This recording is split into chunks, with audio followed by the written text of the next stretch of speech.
Hello, everybody. This is Pride and Prejudice by Jane Austen, Volume 3, Chapter 4.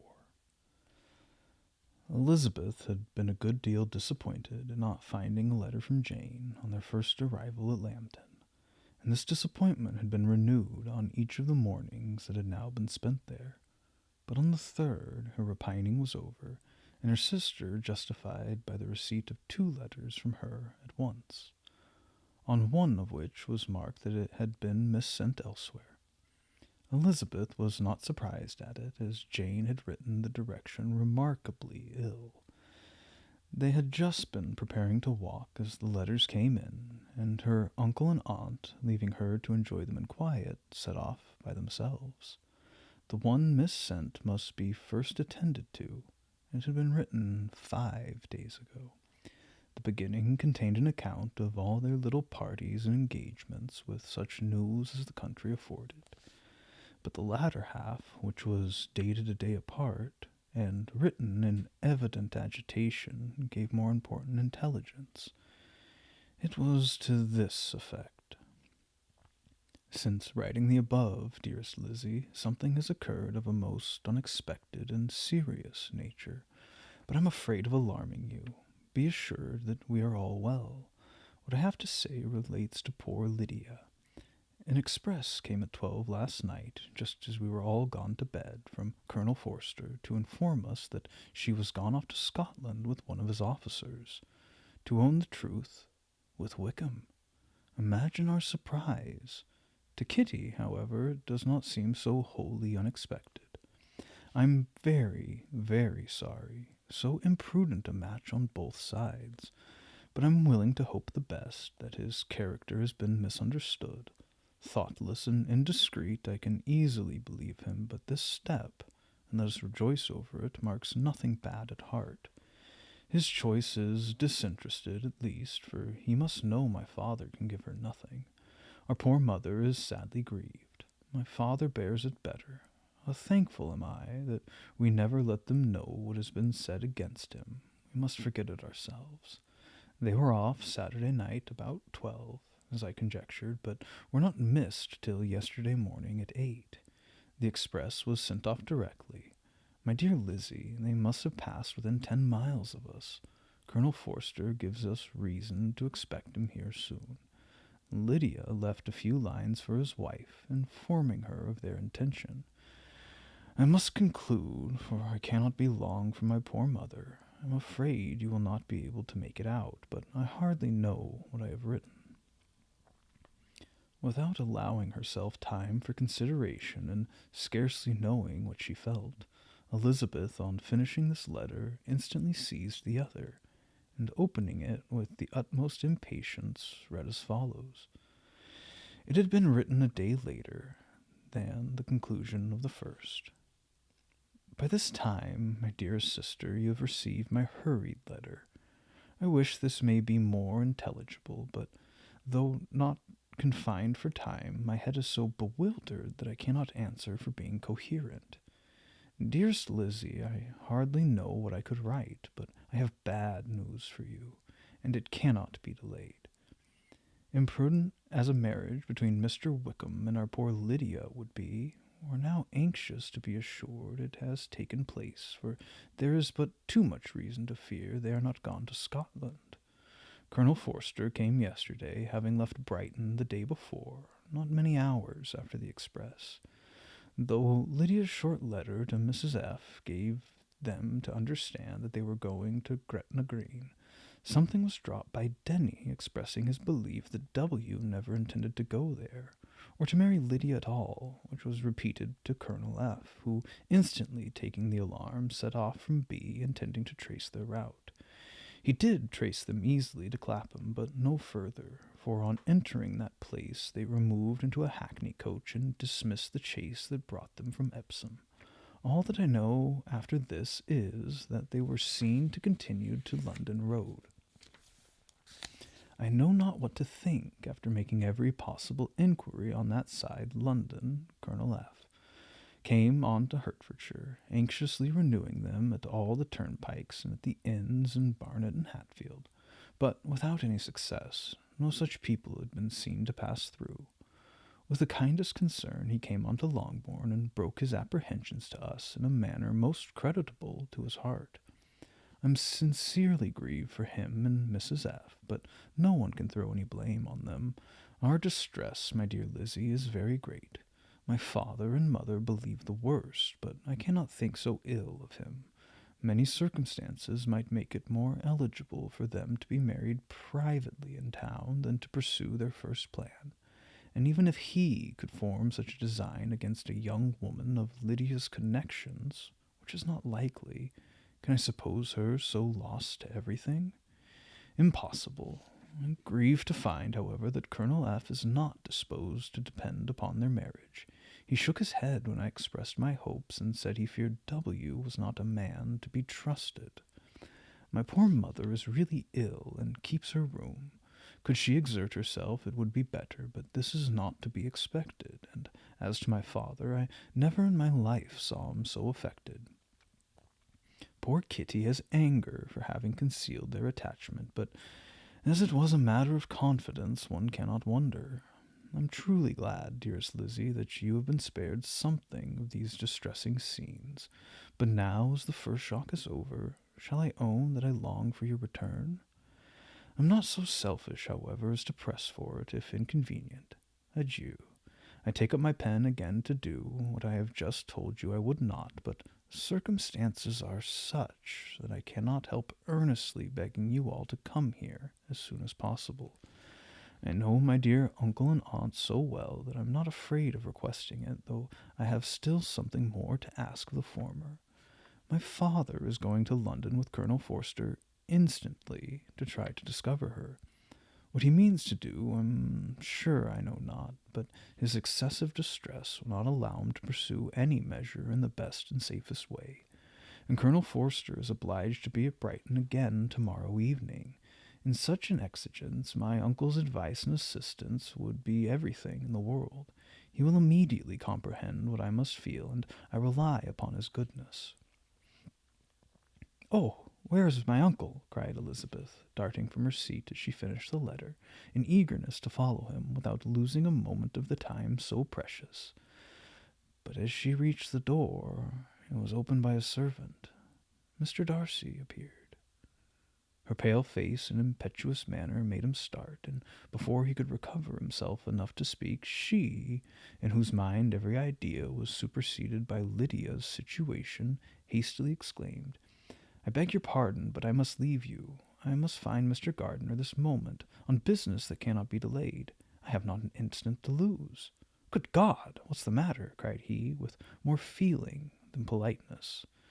Then recollecting himself, I will not detain you for a minute, but let me, or let the servant, go after Mr. and Mrs. Gardiner.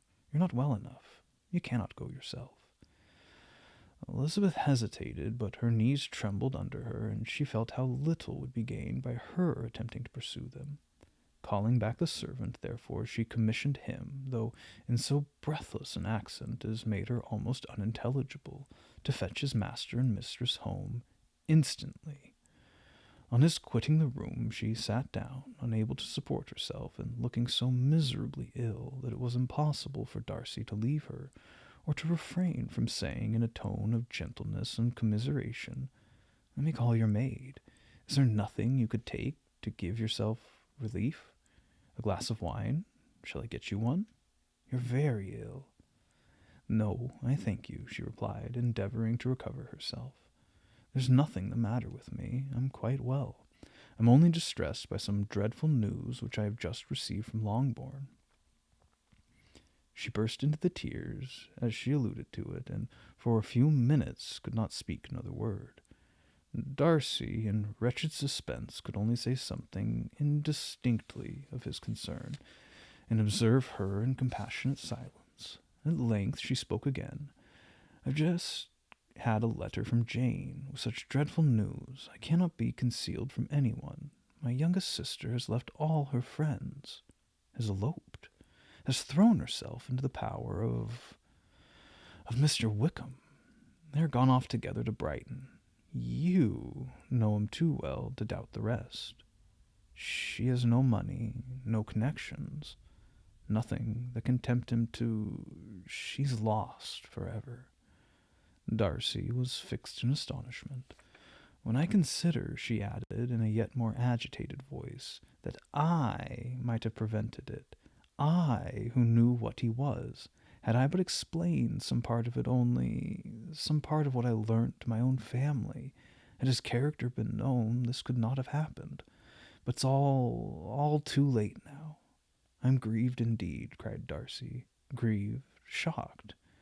But is it certain? Absolutely certain?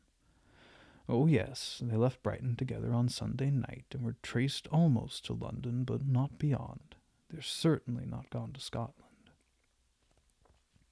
And what has been done? What has been attempted to recover her? My father has gone to London, and Jane has written to beg my uncle's immediate assistance, and we shall be off, I hope, in half an hour. But nothing can be done. I know very well that nothing can be done. How is such a man to be worked on? How are they even to be discovered? I have not the smallest hope. It is every way horrible. Darcy shook his head in silent acquiescence. When my eyes were opened to his real character, oh, had I known what I ought, what I dared to do, but I knew not. I was afraid of doing too much. Wretched, wretched mistake. Darcy made no answer. He seemed scarcely to hear her, and was walking up and down the room in earnest meditation, his brow contracted, his air gloomy. Elizabeth soon observed and instantly understood it. Her power was sinking. Everything must sink under such a proof of family weakness, such an assurance of the deepest disgrace. She could neither wonder nor condemn, but the belief of his self-conquest brought nothing consolatory to her bosom, afforded no palliation of her distress. It was, on the contrary, exactly calculated to make her understand her own wishes, and never had she so honestly felt that she could have loved him as now, when all love must be vain. But self, though it would intrude, could not engross her. Lydia, the humiliation, the misery she was bringing on them all, soon swallowed up every private care, and covering her face with her handkerchief, Elizabeth was soon lost to everything else, and after a pause of several minutes was only recalled to a sense of her situation by the voice of her companion, who, in a manner which, though it spoke compassion, spoke likewise of restraint, said, I'm afraid you have been long desiring my absence, nor have I anything to plead in excuse of my stay, but real, though unavailing, concern.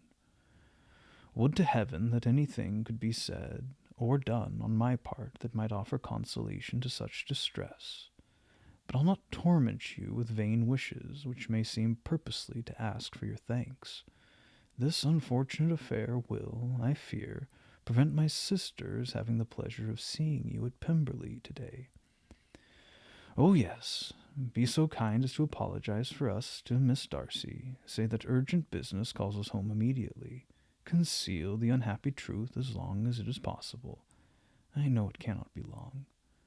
He readily assured her of his secrecy, again expressed his sorrow for her distress, wished it a happier conclusion than there was at present reason to hope, and leaving his compliments for her relations with only one serious parting look, went away. As he quitted the room, Elizabeth felt how improbable it was that they should ever see each other again on such terms of cordiality as had marked their several meetings in Derbyshire, and as she threw a retrospective glance over the whole of their acquaintance, so full of contradictions and varieties, sighed at the perverseness of those feelings which would now have promoted its continuance, and would formerly have rejoiced in its termination. If gratitude and esteem are good foundations of affection, Elizabeth's change of sentiment will be neither improbable nor faulty. But if otherwise, if the regard springing from such sources is unreasonable or unnatural, in comparison of what is so often described as arising on the first interview with its object, and even before 2 words have been exchanged, nothing can be said in her defence except that she had given somewhat of a trial to the latter method, in her partiality for Wickham, and that its ill success might perhaps authorize her to seek the other, less interesting mode of attachment. Be that as it may, she saw him go with regret, and in this early example of what Lydia's infamy must produce, found additional anguish as she reflected on that wretched business. Never, since reading Jane's second letter, had she entertained a hope of Wickham's meaning to marry her. No one but Jane, she thought, could flatter herself with such an expectation. Surprise was the least of her feelings on this development. While the contents of the first letter remained in her mind, she was all surprise, all astonishment that Wickham should marry a girl, whom it was impossible he could marry for money, and how Lydia could ever have attached him had appeared incomprehensible. But now it was all too natural. For such an attachment as this, she might have sufficient charms, and though she did not suppose Lydia to be deliberately engaging in an elopement, without the intention of marriage, she had no difficulty in believing that neither her virtue nor her understanding would preserve her from falling an easy prey. She had never perceived, while the regiment was in Hertfordshire, that Lydia had any partiality for him, but she was convinced that Lydia had wanted only encouragement to attach herself to anybody. Sometimes one officer, sometimes another, had been her favourite, as their attentions raised them in her opinion. Her affections had been continually fluctuating, but never without an object, the mischief of neglect and mistaken indulgence towards such a girl. Oh, how acutely did she feel it now! She was wild to be at home, to hear, to see, to be upon the spot, to share with Jane in the cares that must now fall wholly upon her, in a family so deranged, a father absent, a mother incapable of exertion and requiring constant attendance, and though almost persuaded that nothing could be done for Lydia, her uncle's interference seemed of the utmost importance, and till he entered the room the misery of her impatience was severe. Mr. and Mrs. Gardiner had hurried back in alarm, supposing, by the servant's account, that their niece had taken suddenly ill. But satisfying them instantly on that head, she eagerly communicated the cause of their summons, reading the 2 letters aloud, and dwelling on the postscript of the last with trembling energy. Though Lydia had never been a favourite with them, Mr. and Mrs. Gardiner could not but be deeply affected. Not Lydia only, but all were concerned in it, and after the first exclamations of surprise and horror, Mr. Gardiner readily promised every assistance in his power. Elizabeth, though expecting no less, thanked him with tears of gratitude, and all 3, being actuated by one spirit, everything relating to their journey was speedily settled. They were to be off as soon as possible.